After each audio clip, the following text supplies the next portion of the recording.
The vast majority of people that intermittent fast, if I said, hey, I could get you fat loss without ever having to fast, would you take that or would you prefer fasting? The vast majority would choose to eat whenever they want or whenever suits their lifestyle. There are a few people that get very attached to a feeling that they get when they fast and they might prefer that, and that's fine. But by and large, people are doing the fasting not because they like it, but because they think it's the best method to get them skinny. And there's many other methods that don't require you to skip breakfast. Marcus Filling, thanks for making time to come on and have this conversation, man. I've Yeah, been man. following your stuff from afar for a while and got to connect with you maybe like a year and a half ago or so. Yeah, I think it's almost 2 years, but yeah. And was really surprised and impressed to see how you're like a real person. You're like a real authentic, genuine, heart-centered person that also happens to be, I was talking to Thomas DeLauer yesterday. You're kind of in this realm of like permajacked, you have every reason to be a bit of a dick. Oh, man. You've like developed this amazing empire of a business with teaching people how to be healthy and teaching people how to train, do fitness and all the things. And I wonder, what do you think it is that's caused you to be the person that you are today? Like you're incredibly driven. Like where did you develop that drive from? And is that something that can be taught? Well, thanks for the compliment. And it's good to know that if I can show up in certain, circles with new people and I can stay connected to just trying to be a decent human and not get too caught up in the influencer life. Yeah, my drive goes pretty far back. And I would say that there is sort of like how people want to view drive as this really, aspiring characteristic and trait. And then the praise that I got for it as a child, as a young adult, and even now. And then there's the side of it, the darker side, which is like, well, what drives a person? And more often than not, I find that people are driven by fear, by anxiety. And I'm no different. And that my drive was seeded by a lot of fear and a lot of anxiety and a lot of, self-worth issues that I had when I was younger. But predominantly, fear and anxiety ruled a big part of my life. And I think it became, early stages that started as young as, grade school, where it became clear to me that there was praise to be had if I did well on, objective measures of doing well in school and in sports. And then there was potentially this other side where if I didn't do well, people wouldn't love me, they wouldn't care about me, I wouldn't be accepted, or my whole identity would just sort of evaporate into nothing. And I would just I wouldn't even be average. I wouldn't have anything to offer. And those seeds just started to build and build and build and build over time.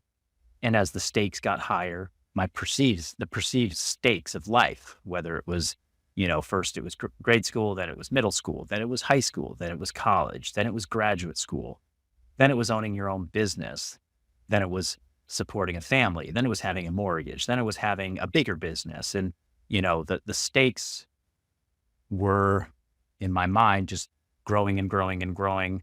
At certain points, it felt like exponential growth, like, whoa, overnight, everything got more. There was a lot more consequence to me not meeting this high expectation of myself. So the fear drives me to solve the problem that's in front of me. And really the biggest problem was I don't want to wake up afraid. So I'm going to work so hard that I don't fear what's in front of me because I'm over prepared or I've worked harder than everybody else. I've left no stone unturned. And then ultimately I arrived at like, well, there's no end point. I will never arrive. I will never have checked all the boxes. And at different stages of my life, I tried that and it left me empty in some other big places that I cared about. And so that's the the big picture summary of how drive worked for me. And sadly, I think it's the case for a lot of very, very driven people. Not all, but a large percentage. You would never guess it with the people. And I mean, Thomas is same, pretty much very similar thing. Me, very similar thing. You know, a lot of people that I know, very, very similar. And you would never guess it in observing in like the social media sphere, you know, Right. or on Right. TV or whatever, or just meeting people in person until you start to be able to unpack that. It's interesting. It's really amazing because I think creates a bridge of connection of just how dang similar we all are. And I think that the whole comparison game that happens in social media is very toxic and very dangerous. And when you can unpack those layers of like, oh wow, shoot, this person's actually, maybe the reason they're so damn successful is they've been running away from something for a very long time, to the point that they've aggregated, you know, this career or this, you know, this money or this, you know, empire, whatever the thing is. But oftentimes it's at the root of that is something that there actually could be rooted in some type of fear. And I wonder, that fear, it seems like you have been able to leverage that fear in your favor and gain relationship with it, that it seems like it's almost a tool for you, or is it something that you still struggle with? No, that's a great question. I mean, I, I married, I met my partner. She's a special human apart from her profession, but professionally, she's also a, clinical psychologist who uh, understands emotion and how certainly fear shows up in subtle and not subtle ways in people's lives. So she's a great reflection, and a great sounding board, and just a great person to have supported me, over the past many years that we've been together. We've been together 15 years and married almost 9. We have a 5 and a 7-year-old, daughters. I've also been seeing a therapist or in some form of therapy for 20 years of my life. I think I started in college, and I've met some really wonderful people along the way. I've had some great relationships. And over the past like 10 years, we've had exceptional people that I've worked with that have helped me to kind of what we were discussing before we started recording. It was like accumulate a lot of knowledge and a lot of tools that have certainly assisted me along the way. But there was a piece missing somewhere for me where it was like a knowledgeable, I know, I like logic. I can understand fear. I can understand how it shows up in my life. But at the core, there's like either a wound or there's a biochemical, neurochemical, imbalance, or there's something that I'm not optimizing that isn't allowing me to fully like realize this whole set of skills that I have developed, worked hard on with my partner, with myself, with my children, with therapy, with all the things, and I would say I've developed a really good way of speaking about it. I've developed a relationship with fear where I understand it.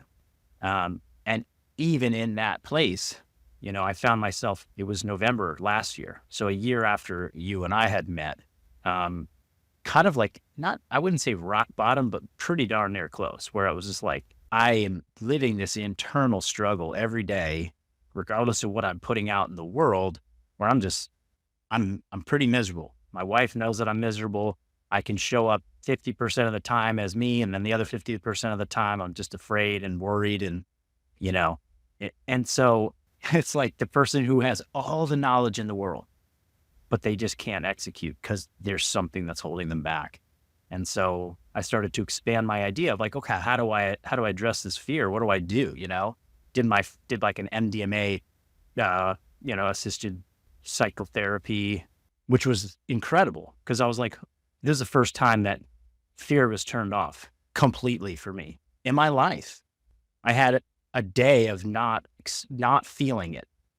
And I was like, holy smokes, there's something really missing in my life. It was almost like, I didn't have a moment of realization. There were a lot of lessons that came out of it, which pointed to some of these seeds of like fear and anxiety that I have and shame. But it was more like, okay, there's a life, there's a place, there's a space that I could be in where I don't have that gripping me all the time. I want that, you Mhm. know? And it almost was like, wow, things are actually much worse than I thought. Like you kind of become used to what the status quo of fear is. And then you're like, take it away. Whoa, life could be like this. Damn, I got a long way to climb out of this. And so it actually kind of drove me into a deeper hole into November and December, where I was like, ugh, like I just don't want to feel this anymore. And I've been so reluctant for so many years to get on prescription grade antidepressants, because I tried them when I was in my early 20s, and I didn't have like any experience, any positive experience, no negative experience. But I was like, we addressed my mental health issues with a pill and not with what I had done for the next 20 years, which was like real work. So anyway, I just sort of was like, okay, I have close people in my life that have had recent success on these medications. I'm going to just try it. And, about whatever, 4 weeks into taking a relatively low dose, I started to really feel like, whoa, there's a little bit of a quieting of that anxious noise. Like, Oh, interesting. this is feeling really different. Increased my dosage. A week and a half later, I was just like, oh my God, I didn't, I didn't wake up afraid today. I didn't go to bed scared. Oh my God, all these lessons that I've been learning. Oh, I see how they're showing up in my life. Oh, my relationship to my wife is just like catapulting into this whole new level of connection. And like life just started to, it was like all the tools and the things were there. And something was like, this was like a catalyst to let things really amplify. And then January and February were like an awakening. I was like, my God, I feel like a new person. And I've been able to, I didn't ride that high for an entire year, but it has elevated my relationship to the fear that comes up from time to time. And I would say that, the combination of all those things over my past have helped me arrive at a new place where it's like, okay, there's this thing that drove me to a lot of levels of success. And now I'm starting to cultivate a new drive that is not based in, oh shit, I don't want this to all go to zero. What do you think the fear is? The fear from before is, I mean, I guess what it all boils down to the same thing for everybody. It's like, I won't be loved. I Mm. won't be accepted. And I then w- what? yeah. Then you're alone, and being alone in like in this life feels just absolutely terrifying. And I've told myself at times in my life that being alone is fine. I'm cool being a loner. Like I don't need to, but that's like me protecting myself. That's a defense mechanism to be like, no, I want to put myself out there fully. I want everyone to see me try and fail or succeed, whatever, and just be like, dude, Marcus, we still love you, man. You're the best. Let's fucking hang out. Let me embrace you. Mm.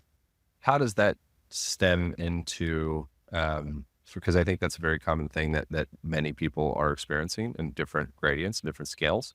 How does that stem into health of the body and fitness, which is kind of a cheap word, but like the health of the body? Because I think that ultimately, like that's the things that you share about. It's around how to make the body healthier, how to make the body lose fat, gain muscle, all that stuff. And then I think there's a deeper conversation underneath that. That's the operating system. What brings the body to the gym in the first place, or brings the body to eating organic food in the first place, or brings the body to eating a Whopper and like a 64-ounce cola in the first place.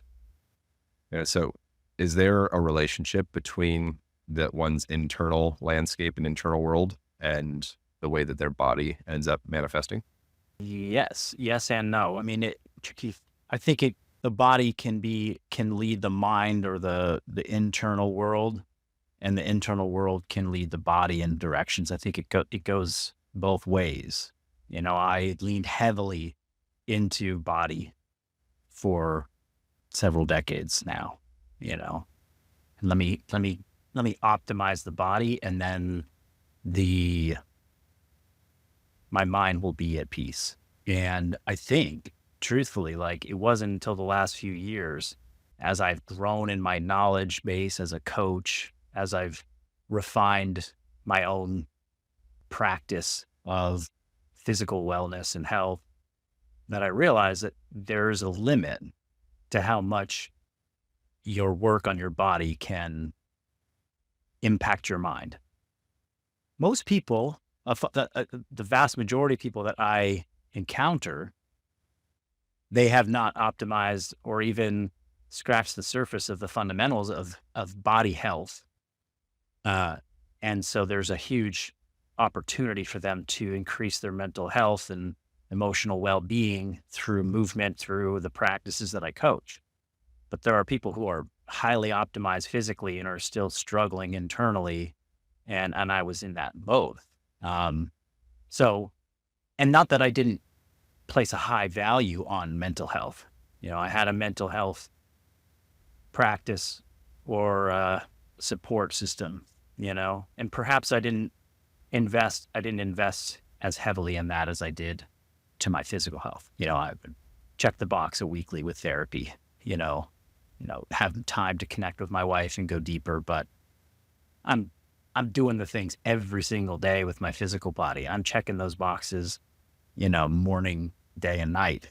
Um, so yeah, I biased one side more than the other, and I think that not everybody should need to, have mental health checks morning, day, and night every single day of their life, or physical health checks every single day, morning, day, and night for the rest of their life. But you can see kind of where you put your emphasis and where you don't if you just compare them next to each other. Like, hey, I do this, I don't do that. If you were to build a structure for someone to build the body and build the mind and, build the psycho-emotional aspect of the self to be able to build the vessel of the body atop of, and ultimately they're integrated, it's one system. Would you start, if you're working with a client, obviously it'd be variable depending upon the client and what they present.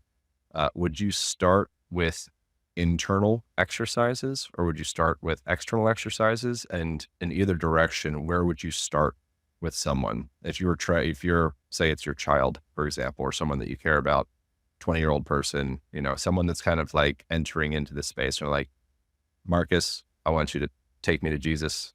Like, I trust you emphatically. I'll do everything that you do. Where do we start? How do we build a plan? Yeah. Yeah. Well, I've chosen my career path and the way that I approach it be based upon my bias here. I'm going to start with people's physical bodies. I'm going to start with the outside and we're going to work inward. And the outside and the pursuit of, some of the pillars of physical health and physical wellness will unlock where emotional and psychological barriers are for people, in my experience. There will be things that go unnoticed. And if you're not a thoughtful coach, you can do a lot of physical movement practice and never seed somebody with the right question to get them to unlock emotional, and spiritual sides of themselves. Yeah, there was, in talking to Thomas yesterday, I think something that could be confusing is there could be an idea that because someone's jacked or has a six pack or has low percent body fat or any of that, then the idea of like, if it's like mind body relationship, like they're expressing as like the seemingly healthy body, so they must be like happy internally. The way that Thomas was describing it was he kind of had a realization, his experience actually during a ketamine assisted therapy type thing, of witnessing himself in the gym and witnessing himself actually punishing himself. And so you get this like slave body, which aesthetically we're in an era where slave body is attractive. And it's like, wow, you're jacked, you're working very hard, obviously. But just because someone has the quote unquote perfect physique doesn't necessarily mean the energy that's going into creating that physique is coming from a place of compassion and ease and grace and like love and acceptance and the things that ultimately every person really like needs and desires. And so that's something that I think from my lens of like, the way that I perceive the world or, the way that I've kind of wrapped myself around things is like, well, if a healthy body would translate to healthy mind, but it's how do you get the healthy body and what's going into it? So anyways, just because that's a challenging thing for me, that someone could be perfectly, quote unquote, perfectly healthy and this great physique and their breathing patterns and all that stuff, and also kind of in a place of like internal dis-ease. And, you could be punishing yourself is the reason that you're at the gym, or you could be working out in a way from, like you said, like a place of fear, and things of that sort. And I think it's a really valuable thing for a person to be able to come to terms with like, what's actually driving me to do things in the first place. And is there a potential retooling in that?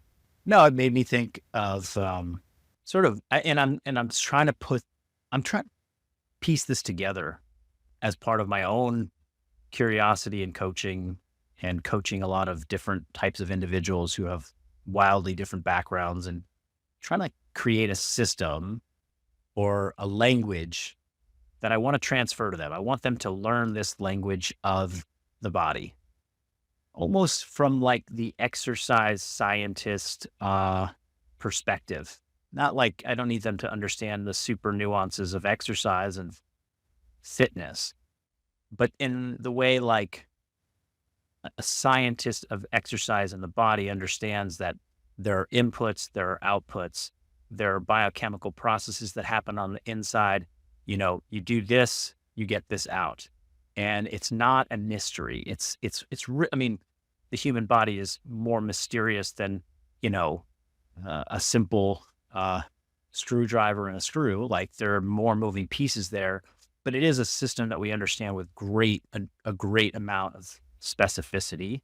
And we know like if you do these things, you get these things out. And most people really don't even have a basic language for understanding, when I eat this, when I do this, this is what my body becomes. They kind of just see in the mirror the end result, and then they are very bad at recollecting what they did to get there over how long a period of time.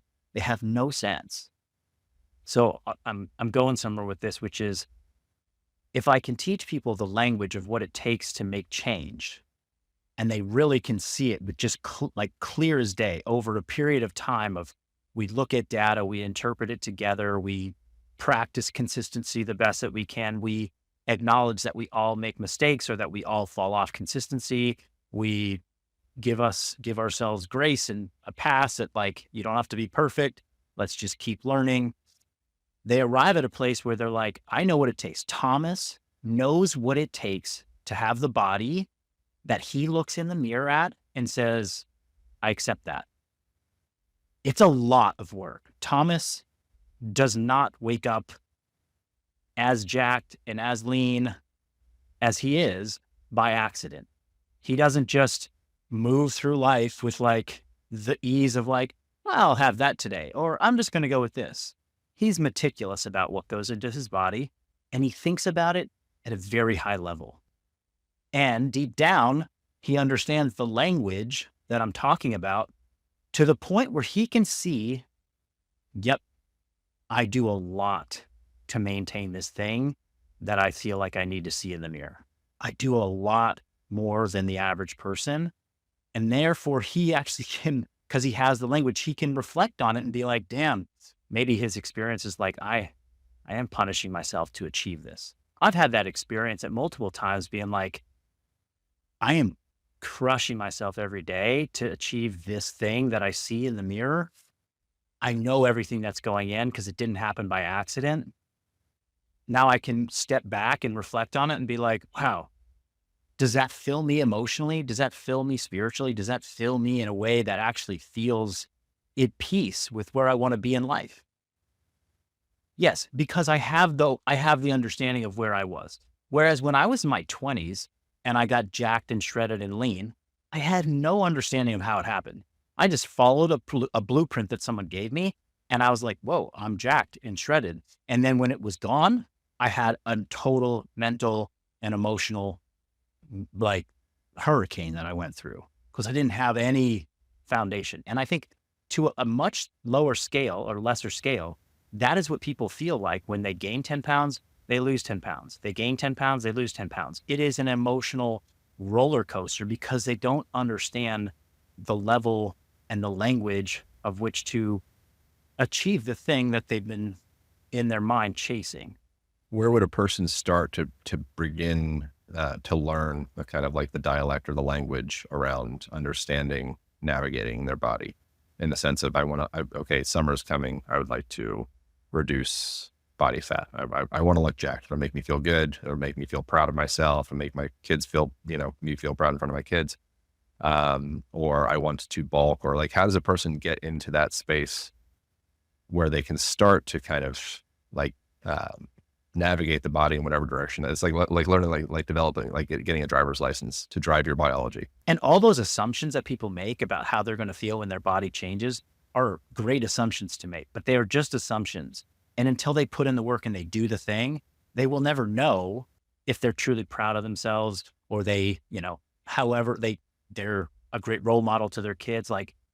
But I encourage everybody to chase these things, because otherwise it just sits as a mystery in your mind. Like, what if I did this thing, which is just mental energy wasted all the time? So the language starts very simply. And this is where it's like, okay, now we're just telling and teaching people the simple stuff, but it's a language of understanding your inputs.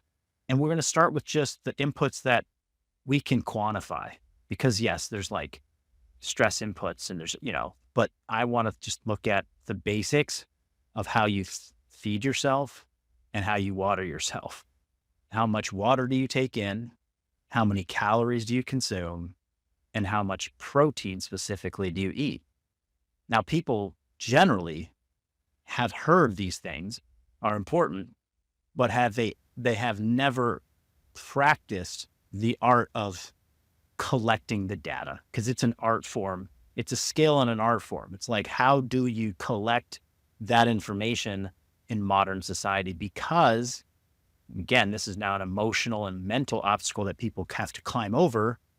We should not have to count these things or track these things or be worried about this data.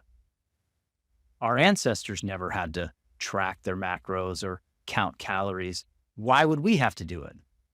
Because we live in a profoundly obesogenic environment and society and culture, where when you just go with the flow, you get fat, obese, and sick, really sick. And so to unwind that and to get you to a place where you are now not just riding the current of the culture around you, but you create your own current and your own culture around health and fitness and wellness, you have to start learning these languages so that you can combat it. So the language is, and the skill is, track what goes into your body as meticulously as you can for an undetermined length of time.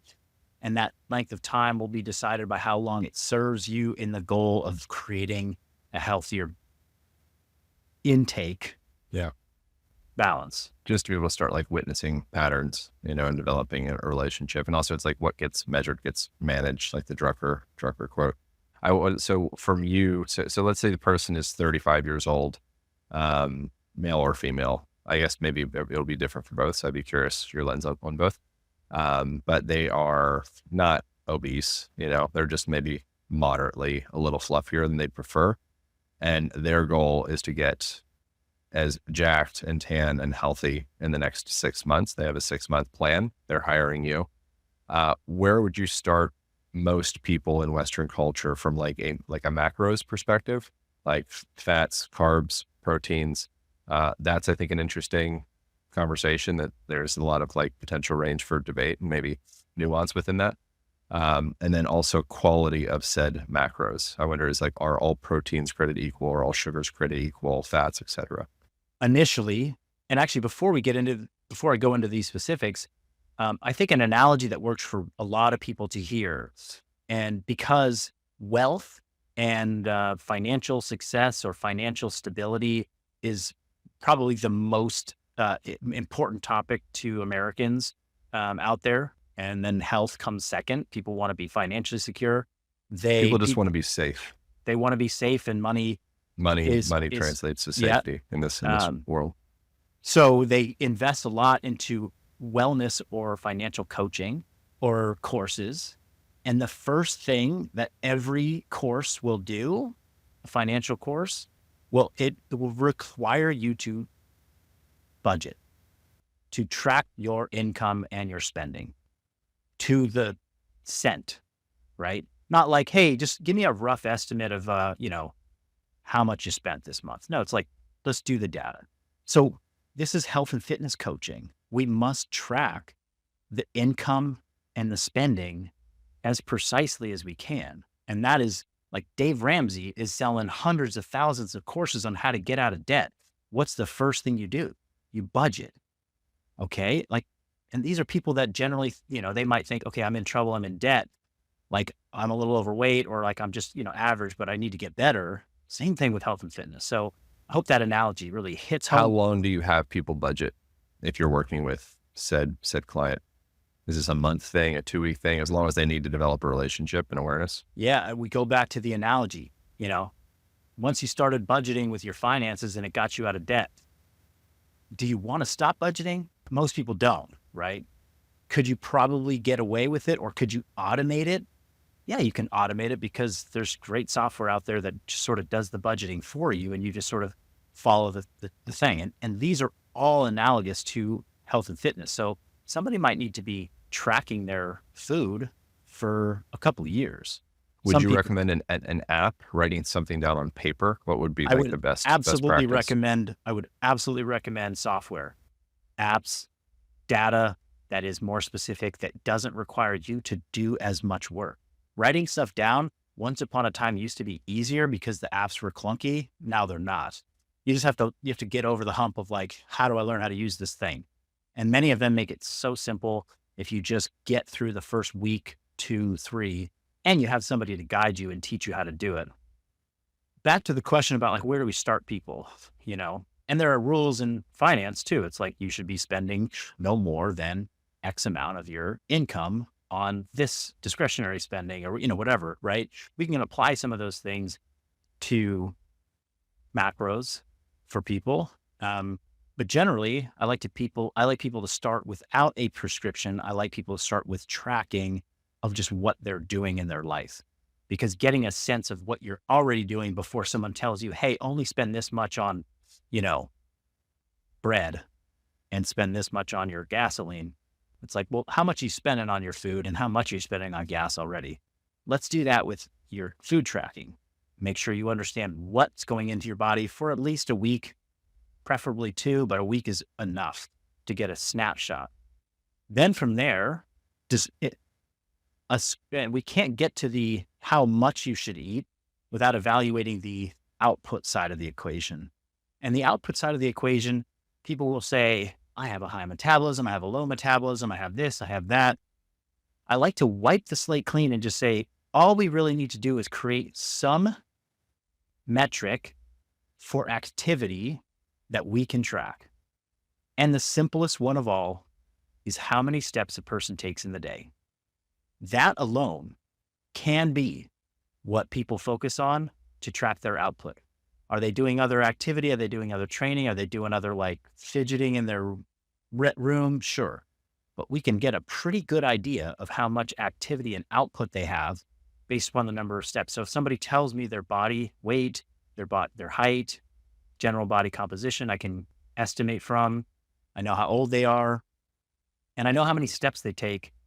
I can get very darn close to like, this is how many calories you burn. And so can everybody. These calculators are available and they're pretty damn accurate. There are outliers, but I rarely find those people, the ones that are seeking advice. And then going into specificity after we establish where we're at, what would your suggestion be around? Because I feel like I'm very curious your perspective on this. Yes. So I'm a proponent of high protein diets for people, but high protein isn't the 1 gram per pound of body weight that everybody seems to lean into. It's an easy number for people to understand, but it's actually overkill for what we're trying to accomplish with protein. We're trying to use protein in people's diets to partly keep them satiated, but more importantly, to help them retain and build muscle mass. And to retain and build muscle mass, you actually can get away with closer to like 0.8 grams of protein per pound of body weight. So there's a range that we can fluctuate with for protein prescriptions for people. And depending on how many calories are in their budget, everyone gets a calorie budget every day. And if they have more calories in their budget, then they can have more protein, and that's fine because they're going to have plenty of calories left over to distribute between their carbs and their fats. So if somebody's on a relatively low amount of calories because they're more sedentary, they're a smaller human being, they don't have a lot of metabolic output, then maybe they're going to be biased towards a lower, quote unquote, on the scale of protein, closer to that point 0.8. What would be the ideal protein sources that you've found? The evidence suggests that if you can get at least 2/3 of your protein from animal sources, that you're going to get a good amino acid density to facilitate all the things that we want protein for: muscle building, just the maintenance of all lean tissue, et cetera. And so animal sources, some people have ethical and moral objections to eating animal proteins, and that's fine. But I tend to just go for a variety of relatively lean animal-based protein sources with some plant-based sources mixed in there as part of the vegetables and the fruits and the other grains that I'll be eating on a given day. Yeah. And then what about fat intake? Should we be afraid of having some fat on a steak or eating the skin of a chicken or something of the sort?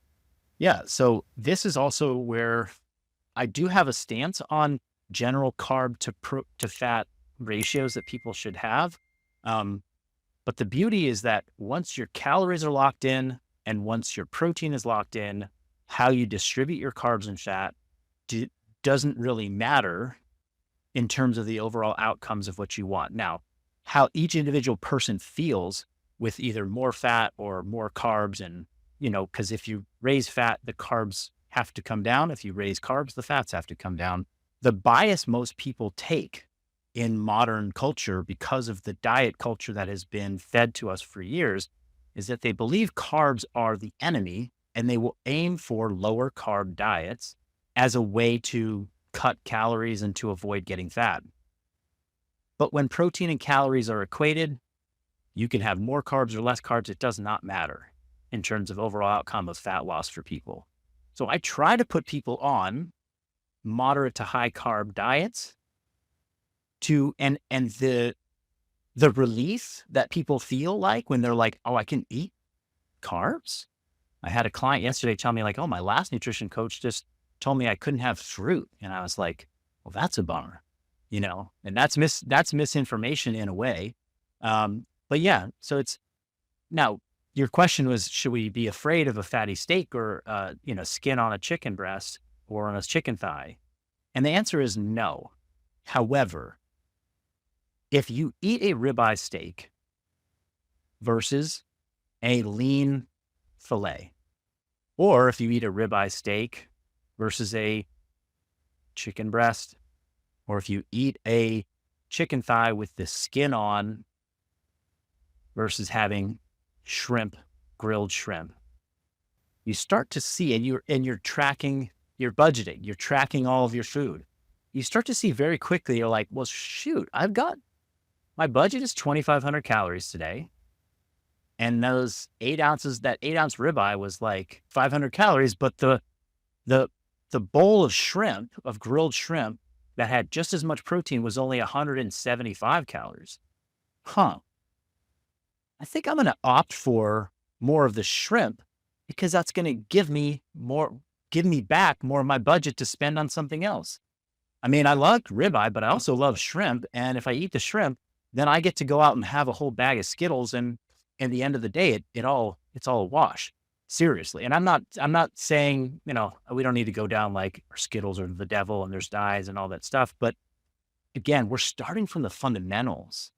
And then you get to build and stack all of your belief systems that you want about what constitutes healthy food and what is the healthiest thing out there on top of that.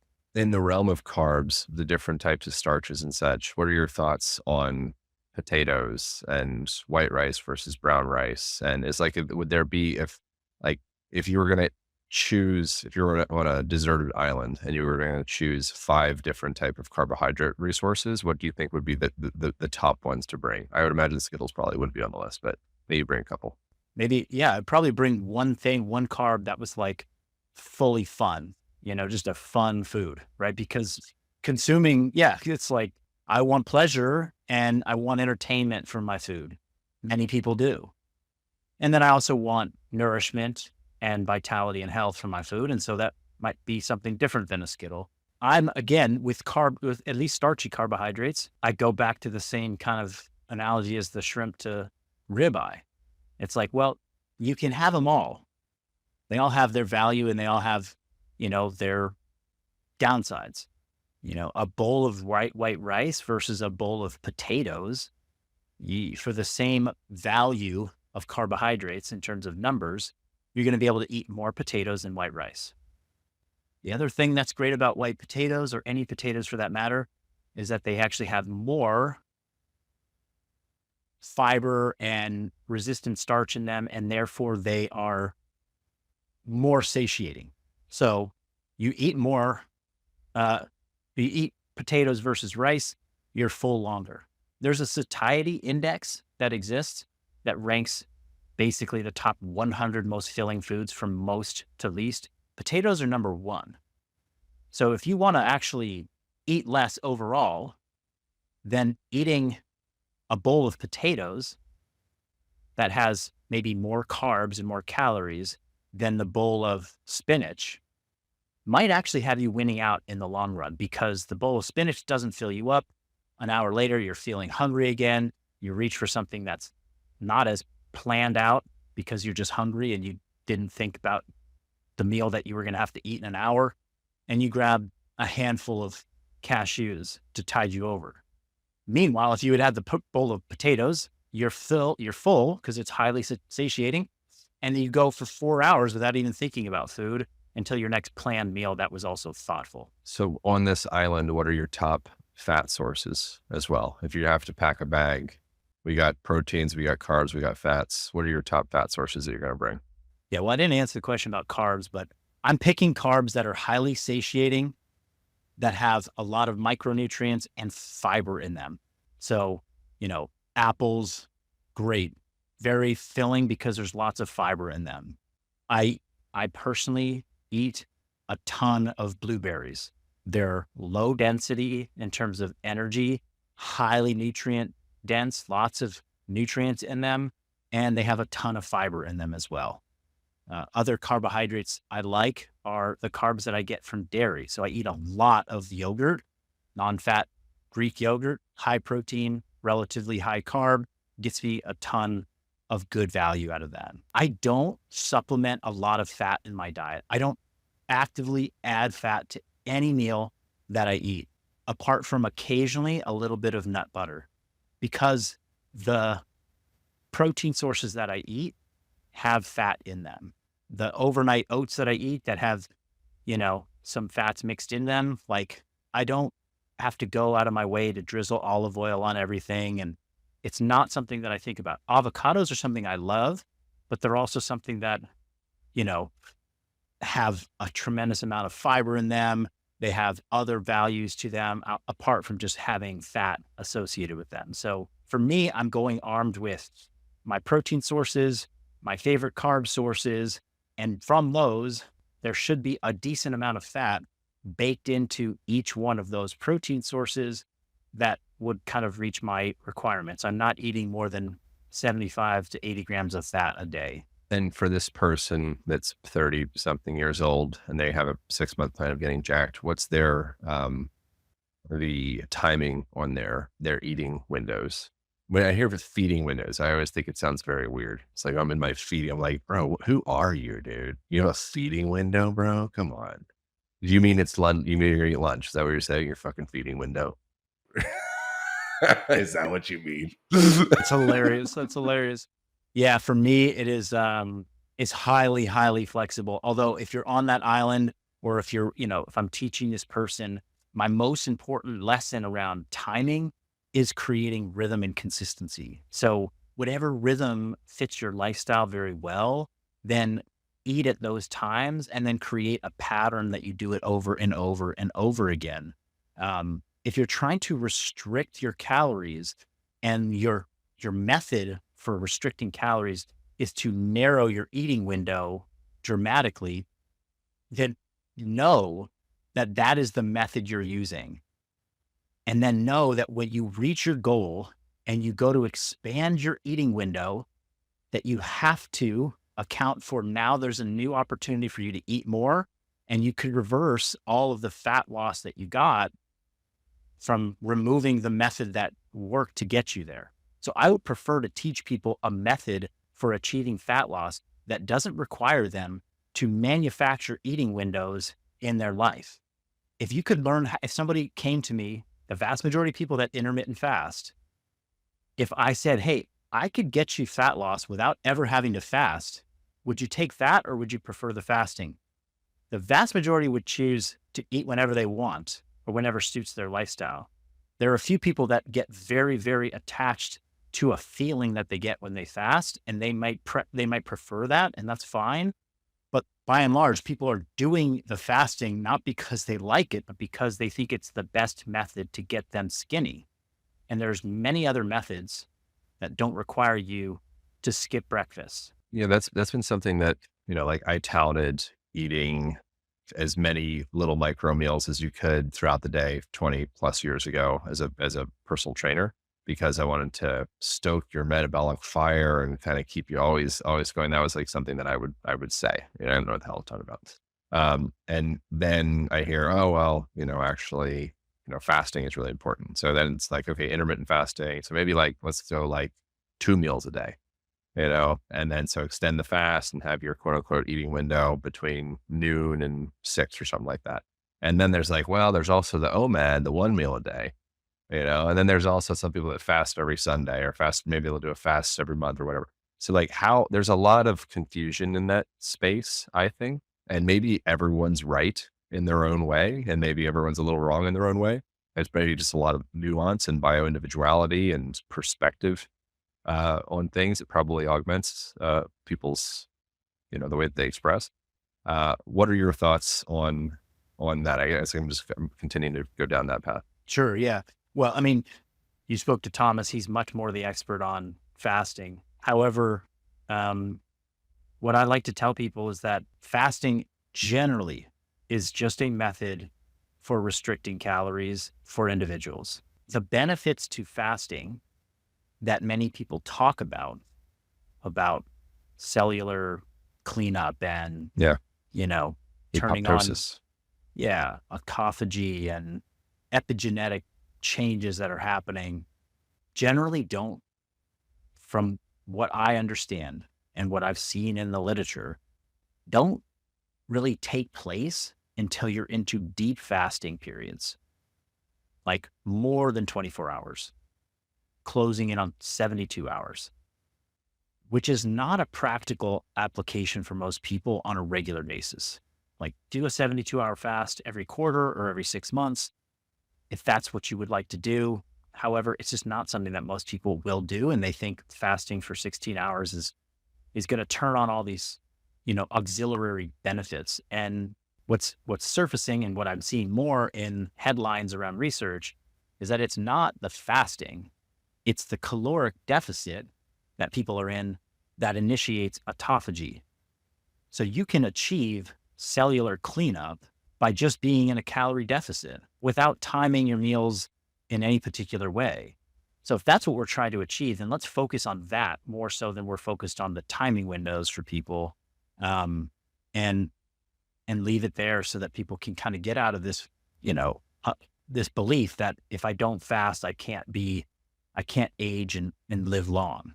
All right. So building out. So, okay. So we've established nutritional aspect, building out into training. What would be your non-negotiable movement patterns for a person to be engaging in? To me, it's three times a week would be optimal. It could be as little as 2, probably at most 5 or 6 days a week, but full body movement pattern resistance training. And that to me is the other non-negotiable, is that we must put our joints and our tissues under external load and stress. And that's like a very wide, you know, wide spectrum of disciplines that can achieve that. But most people need to develop a practice of training, which is premeditated, blocked off time where they execute a program that progresses them for any length of time. This is not, yeah, I exercise 3 days a week. Today, I think I'm going to go run, or tomorrow I'm going to go and do a yoga class. And then the next day I'm going to, no, I follow a structured plan of training that biases resistance against my tissues so that I can build strength and muscle mass. That is an absolute non-negotiable if you want to age gracefully and have the best physique that you ever wanted to have in your life, and really many of the goals that people approach me with. Hmm. And what would your, as far as like macros in training go, like cardio versus resistance training versus maybe, I don't know, plyometrics versus, I don't know, other things, eccentrics, like all the different potential entrics that you could potentially be doing, and also cardio? What would, if you were building said ideal plan for said 30 something year old gal or fella looking to get jacked in the next 6 months, how would you build that out? What would you be emphasizing? Yeah. So once we've emphasized some form of resistance training, preferably in the strength slash hypertrophy kind of focus, then I would make sure that they're accumulating enough total activity. So we talked about steps earlier. We would establish a baseline of that. So those would be the two fundamentals for movement. Outside of that, what goes on, what we stack on top of that is purely joy seeking movement for whoever. If they want to do, I do like the idea of having an input of zone 2 cardio for a certain number of minutes per week. So if you can get your heart rate at a sustained level above most people, 130 beats per minute, 130 to 150 for anywhere from 60 to 90 minutes per week, that would be fantastic. So do you like high intensity interval training for a person in this situation? I don't have a problem with it. I Yeah. I kind of label cardio as 3 things, and I learned this from Alec Blennis. There's easy cardio, there's medium cardio, and there's hard cardio. It all counts. Get 90 minutes of it per week. If you want to crush yourself and do HIIT, go for it. If you want to do eat, you should have some blend of all of them. And likely, depending on how much time you have to give, it's going to be, if you have less time per week to give, you can do a balance of all 3. If you're doing a lot more cardio, you should do a lot more of the easy stuff than the hard stuff. Yeah. And if you were on said desert island and you only had a few pieces of equipment to bring, what would they bring? What would they be? Yeah. I always struggle with this one because I feel like you can make anything really work. If I was on a desert island and I didn't have anything, I'd find a rock to do this with. I do enough body. There's enough body weight calisthenics, progressions to make for an infinitely challenging, progressive, strength protocol. The desert island could be like your home gym, like your garage. Yeah, I mean, for us, in the vast majority of the programs that we write, a barbell and plates and a squat rack can go a very long way, because a barbell turns quickly into a landmine by just shoving it into the corner of the room. And then you have the freedom of movement that you would have with a kettlebell or a dumbbell, but with a little bit of a fixed position. And then the barbell, there's so many variations of, unilateral, bilateral, rotational exercises that you can do. And so that is truly one of the best tools, and goes a long way because they last a long time, and just changing plates and the position of the bar can get you so many different variations of movement and resistance profiles. Yeah. If there's something that you see in the world of training and fitness and health and all that stuff that you feel like kind of bothers you the most, is there something that stands out that it's like people ought to stop doing this, or something that's like, I would like to change this in that realm? Yeah. Yeah. It's somewhat simple. People selling the method as the solution rather than educating about what the principles that underlie every method's success. And if I could just do away with like, hey, do my method. It's the best. It's like, it's good. No question about it. But why is it the best? And how is it the same as these other 10 programs? Let's educate people on that so that they don't feel like they're on the merry-go-round of trying different methods all their life without understanding the thing that connects them all. Yeah. Love it. Thank you, man. Is there any other stuff, potentially any kind of like looming principles that have not been discussed in this conversation that would be supportive for people? They can go and apply for my free fitness audit if they want to touch base on all of their all the core principles that sort of underlie what a fundamental re teaching of language around health and fitness looks like. Where is that at? I will get you the link, but it is it's a link on our website to a fitness audit application. Just type in your info, you can get this. But essentially, it looks at training, nutrition, activity, cardio. Those are the physical traits, and then we look at stress, sleep, mindset, and relationships. And you grade yourself red, yellow, or green in all 8 categories. Reds get a 0, yellows get a 1, and greens get a 3. So it's a score out of 24. And what we end up seeing is that people who are in the 16 plus range are doing really well. People who are in that 8 to 16 range are that person who's like, I feel okay, but I know there's more. And then people who are under 8 who are really just, they're the ones that are desperate and really need help. It's good. Yeah, I appreciate how focused you are on actually having like quantitative measurements of things. I feel like it's very helpful, including subjective qualities like that. Thank you so much for making time to get to do this. I look forward to getting to this in the real life at some point. Yeah, for It's been sure. planned for a while, but I know. It'll happen. all right. Well, thank you, brother. I My appreciate pleasure. you. My pleasure. That's it. That's all. I'll see you guys next week.